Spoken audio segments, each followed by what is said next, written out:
Zora, the storykeeper. When I grow up, I want to be just like my Aunt Bea. She is the best storyteller I know. Aunt Bea used to teach acting classes, and sometimes she dresses up in costume and uses funny voices when she tells me her stories. She says everyone has a story worth telling. Each day after school, Aunt Bea reads to me from the pages of our family book while Mom and Dad are working. I learned that Grandma Jean used to coach a swimming team. Aunt Bea pulls on a swim cap and swings a whistle around her finger when she tells that story. We also read that Grandpa Tom preached sermons in our neighborhood church in Chicago. So Aunt Bea wears a purple robe and dabs her forehead with a white cloth. Sometimes I dress up too, and her kitchen becomes our stage. My page is near the end of the book. I think about what Aunt Bea will read about me. Maybe that I like making snow angels and running races with my cousins at our family reunions. Maybe she'll read that I want to play tennis like Serena and Venus. I plan to be a veterinarian, and I hope to visit all 54 countries in Africa one day. What's written on my page? I ask Aunt Bea daily. I'll give you a hint, Zora, she says excitedly. It's something we both love to do.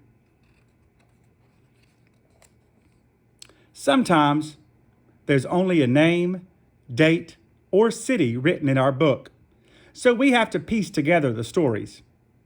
Aunt Bea says I have a good memory and the gift of gab, the only two things you need to be a good storyteller. One day, the family book is open to Uncle Ted's page, but Aunt Bea isn't in costume yet. She's resting. She opens her eyes when I touch her shoulder and tells me I'll need to help her today.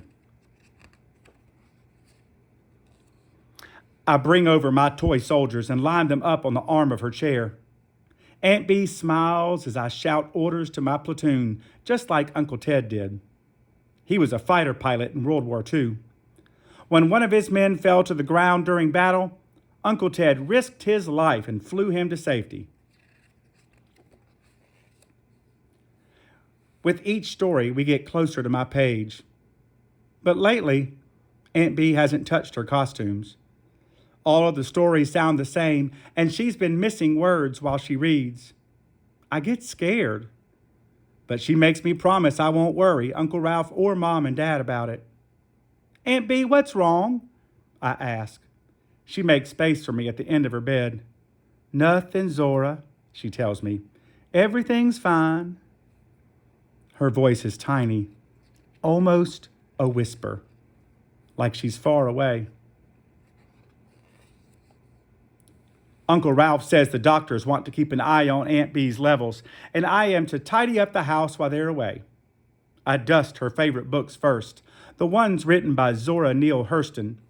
When I get to our family book, I leave it near Aunt Bea's pillow for when she comes home. Uncle Ralph comes back, but Aunt Bea isn't with him. He drops down on the sofa and wipes a tear from his eye. Miles Davis is singing about love in the background. When the doctors say I can visit, I brush Aunt Bea's hair and tell her a story about Cousin Cheryl's sewing shop in the Bronx, where she made the most glamorous beaded gowns with matching headpieces. Women came from all 5 boroughs to buy from Cheryl's Sew and Design. Aunt Bea smiles proudly. I tell her stories until the nurses say it's time to let her rest. I hug her tight, but Aunt Bea feels soft like one of my dolls. I kiss her forehead and tuck her blanket under her chin. Aunt Bea isn't coming home. There are no stories for a few days. Mom sets my Sunday dress on the bed. I slip it on, pull my locks up into a high bun, and step into my cowgirl boots. Aunt Bea and Uncle Ralph's place is full of family. Everyone knows to bring a dish and a photo and a story for our family book. Aunt Bea's stories were much better than the ones I hear today. I sink deep into Aunt Bea's armchair. That's where Uncle Ralph finds me after everyone goes home. Your aunt wanted you to have this, he says. There's a silver bow and a card with my name written on top. The smooth leather feels familiar, like home. The pages smell like Aunt Bea's pound cake. I open the cover slowly, and he hands me an envelope full of photos. On the back side of each one, I find names and dates. He says I'm to add them to the book. I turn to the last page. My story is there, just like Aunt Bea said it would be. There's a message next to my name. Zora, the storykeeper. I make space for Uncle Ralph to sit.